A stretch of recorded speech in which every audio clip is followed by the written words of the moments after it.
I was getting kind of sad because you can see, look at all these tracks. There was all these deer around the last little while. I guess they were probably hunkered down during that minus 40, just moving around to stay warm and then hunkered down. I don't know if they were just out grazing or whatever. But anyways, I hadn't been getting very many antler sheds. And today, check it out. There's one here. It was decent enough. And then, look at it, there's one in the bin. So this guy was obviously hungry, and I think, if I do say so myself, that's another match set. Well, good morning. It's Wednesday, and it has definitely been a few days since we did any sort of filming. Last week was just a catch up. So Monday, Tuesday of last week, we were still really cold, and then we got a bit of a break in the weather, and we fell really behind from that cold on the bag making thing. So we were busy 2-3 days in a row making bags, and then the kids, they played hockey Saturday and Sunday, 3 games apiece. So we were busy all weekend with that. While it was cold though, I did take this piece off. This is a frame for the rock picker. It is not supposed to be this bend. So it's got a tweak up here. We got to either cut that out and straighten it, or heat it up and straighten it. We got to do something anyways. My neighbor, who's a welder, he was down here and he checked it out and he was thinking of some ideas. So I'm going to find a piece of pipe and then we'll, I don't know, on another cold day. We like to do these things on like minus 40 days, minus 35 days when we can't make grain, right? This makes sense. So anyways, that was one thing we did. The rock picker's over back along in the parking lot over there, waiting to be put back together. So that piece is in here. Dad actually got going with that roller that we had bought, that 24-inch, and I want to say he rolled like 400 bushels of barley in like an hour. So that's going to be way faster when we finally get that actually set up. Filled up the bins down here, and I was just getting going this morning, and I looked and I seen drip, drip, drip. So right down here on that fitting, we got it leaking, so I'm going to take it off, see if the fitting's cracked. That'll be my luck, it'll be broke, but maybe it'll just be an O-ring too, I don't know. So that's all. There hasn't been a whole bunch of stuff getting done. Like I say, it was cold last week for Monday, Tuesday, even into Wednesday, I think. Thursday, Friday was grinding grain. Weekend was all hockey, and now we're back at it. I was grinding grain all Monday, Tuesday, and now I'm going to try to see if I can get the hydraulic leaks stopped on this thing. There's one more at the front too. I think this one's just a hose, and it's just because it's, you know, minus 30, then plus like whatever the hydraulic oil gets to, that hose clamp just comes loose. At least that's what I'm hoping, because I don't like to just keep putting oil in. Oil's expensive enough that it's actually cheaper now to put the tractor in the shop and fix the leak than it is to just keep adding oil. So that's what we're gonna do. I don't even know if we got enough oil on here. She's down. She's definitely down a bit. Okay, so I'm not exactly sure how like rebuildable these are, but there's a snap ring in here. I gotta pull that out because it's leaking out of here. It wasn't leaking out of the threads. So I gotta pull that snap ring out and see what's in there. There's gonna be an O-ring or something. We do have various kits of O-rings, and we also do have a lot of O-rings that say John Deere on them. So I'm assuming we'll have one that'll fit, and hopefully we can get that to stop. I'm not even 100% sure what this thing did. I thought it just maybe went into here, but then there was this this fancy thing here. So I'm not sure if I never pulled that out. So hopefully that just auto sets or goes back to wherever it was supposed to be. Once you plug that in there, there's no slot there or nothing, so I can't imagine it being too crazy. It's also bizarre how much stuff a guy needs.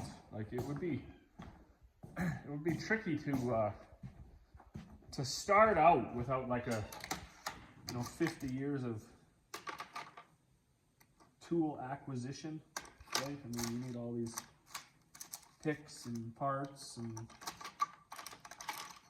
I know some guys that are forever going to town because of the way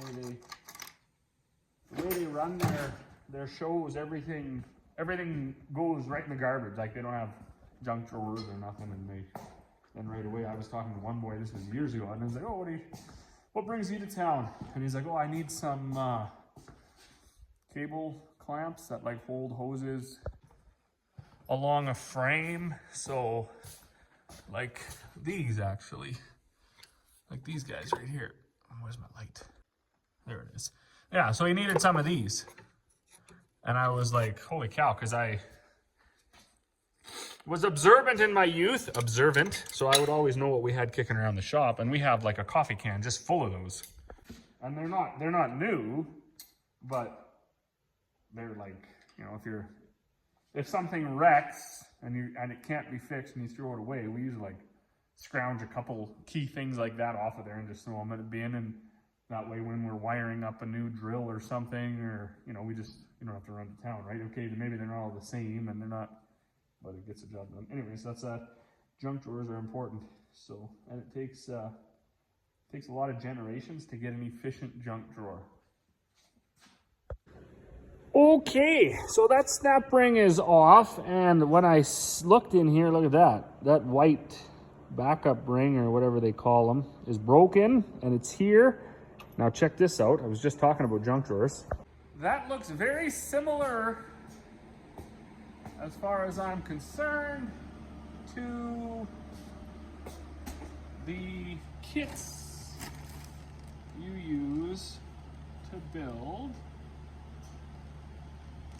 the SCVs on the back of these tractors. And when you do that, they send you a whole bunch of extra parts that don't fit nothing. So, because there's always upgrades and style changes. So, what do you do with those? You put them in a bag marked John Deere Pioneer Seals. And you leave them on your shelf for years, sometimes decades. And you walk by them and you think about throwing them away, and you don't. If you're me, you don't anyways, because you might be able to use them someday. And then you have a day like today come along where you can grab those bags, dump all of that shrapnel out, and see if something fits. Now, I've been through this before. More often than not, nothing in this bag fits. That's why it's in the bag, because it doesn't fit anything. However, this could be the time. This could be that 1 in a million time. So what I'm looking for is something like this. This is like I don't know what they call these. I think they're called backup rings. One of those, and then an O-ring that's the size of this. So as you can see, this one is going to be way too big, but there's 3 bags full here. So they usually don't use like 1,000 different sizes. They just use like 100 different sizes. Check that one out. Boom. We might be in business. And if I have this, then I'll have the corresponding O-ring too. So I gotta put my phone down, and then I'll let you know if we're successful or not. Well, look at that. The old boy just showed up. He's gonna be able to join in the celebration, because look at that. That's the right one. That's the same size. And if it's not the same size, it's like thousandths out. So I'm gonna call that a massive win. This O-ring that came out of there, you see that was the other half of it. It's broken. It's like flat on one side. But I don't know if that's just from years of being in there, because this is probably original. So I do have some O-rings in this bag that are flat, but I don't remember what went with that. If it went, see, that's kind of flat. It's about the right size.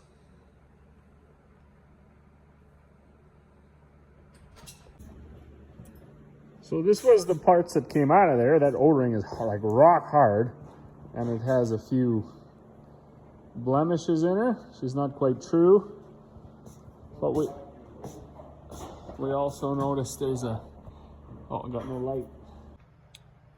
So I did already have this running, and originally the leak was coming out from between here, so that's why I figured it wasn't the threads. It was that. So we had it running, wasn't leaking. Of course, it does need some oil. And in that, while it's in here, we did find another leak. And it's somewhere up under the hood. So we're just in the process here of getting the hood off and finding out where all of that's running down from. Well, I am now up here looking at Phil, Rosie. These guys all have names too, but I don't know what they are. I think one's Peter Parker. But it's funny, eh? So I don't know anything about livestock. Absolutely zero. And in my life, I have seen people be able to like pick out sick animals from like half a mile away. You know, they could tell you what was wrong with an animal within a second of looking at it. And not just like simple things either, more in-depth things, and not vets, just producers. So I think it takes something, you know, more than just doing it to be a good cattle producer or a livestock producer at all. Like we flail pretty hard around here. Now my wife is, like she does know what she's doing. And the boy, he's catching on.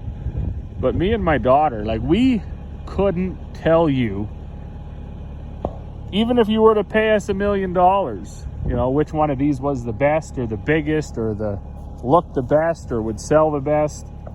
So I do gotta hand it to all you cattle producers. I know that it's not easy. I was just joking with a fella. We were loading up his bag, his 4-H feed, and I was saying, you know, I gotta do my choring. I gotta go choring right away. Cows are out of feed. And he said, yeah, you know, it's lots of work. And I said, yeah, I basically feed once every 45 days. I don't exactly know how long these guys take to go through a bale, but they keep that molasses tank full, and then we put a big round bale in. It seems like once a month or something, I don't know. So we are, we certainly don't have that stress of choring for 4 hours a day to keep these things fed. And I know I couldn't do it. I'm not geared for livestock production. I'll stay in the grain business. All right, well now that the livestock choring is done, we'll get back to grain choring. So Dad did get this blue allied auger put back together. And as I say, as long as you can keep stuff like this running, I mean, it owes you nothing. And in the world of $15,000 augers, something like this is basically worthless. Like it wouldn't even get 50 bucks for it at an auction sale, and you'd get nothing at the scrapyard. So you may as well keep it running. Put a big, that electric motor was actually off of that 8-inch auger that we bought. It wasn't enough to say handle that 8-inch auger full of wheat. It would have been able to just slowly auger grain all day, but to have a truck filling auger, it needed a gas engine, or certainly a way bigger one. But anyways, that's on here now. Dad built me this fancy switch because all of our switches had burnt out on all the electric motors, or the ones that had them anyways. So now I don't have to unplug and plug in. I can just plug in and on off. He's gonna build me a few more of these. This was prototype. He said he didn't realize it, but it wasn't an all-weather box when he bought it. So that's one of the upgrades that's gonna happen. He just siliconed that one shut. But of course, if you ever need to get in there now, you're gonna have to keep siliconing it. So he's also in the shop. He's putting that tractor back together. He just washed it.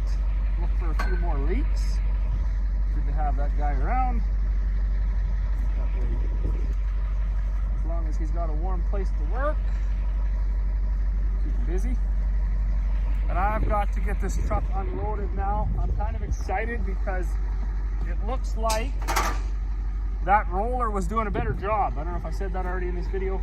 The one thing I did notice, the rollers in this Farm King right here, they're like a groove right next to each other. Like the whole entire thing is grooves, like bump, bump, bump, bump, bump. But the rollers in that 24-inch, it's like a groove, and then there's actually quite a big space, like, I don't know, 1/4 inch or something, and then another groove. So I think that might be better for doing the cereals. I don't know. We're gonna see. He rolled this whole truck full, and I know Corey was up there, excuse me, giving her advice. So between the two of them, I hope they got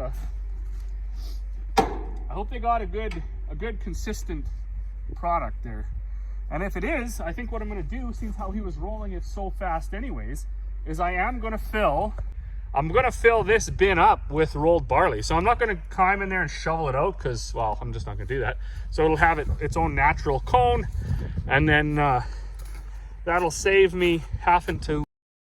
Oh, well, good evening. Unfortunately, that was like a no production day as far as feed grinding goes, but I did get 6 tons of rolled barley bagged up out of that White International with this Allied auger, and Dad did actually finish washing up this tractor, at least the engine part of it, and we got her topped up with coolant, and we got all the hose fittings, hose clamps, we got all them tightened up.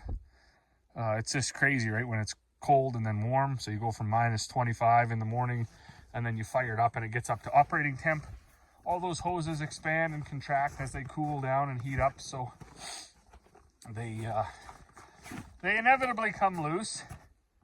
And then the other thing we got was that fitting I fixed at the back. I'm not going to climb in there right now.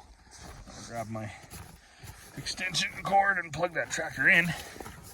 Yeah, it actually held. So that backup ring that I found and that washer that I found were, I don't know if they were the right ones, but they were ones that worked. So I'm gonna call that a win for the junk drawer. And 6 o'clock now, so it's starting to snow. I'm gonna go in and have dinner. So as always, thanks for watching, and we will see you all in the next one.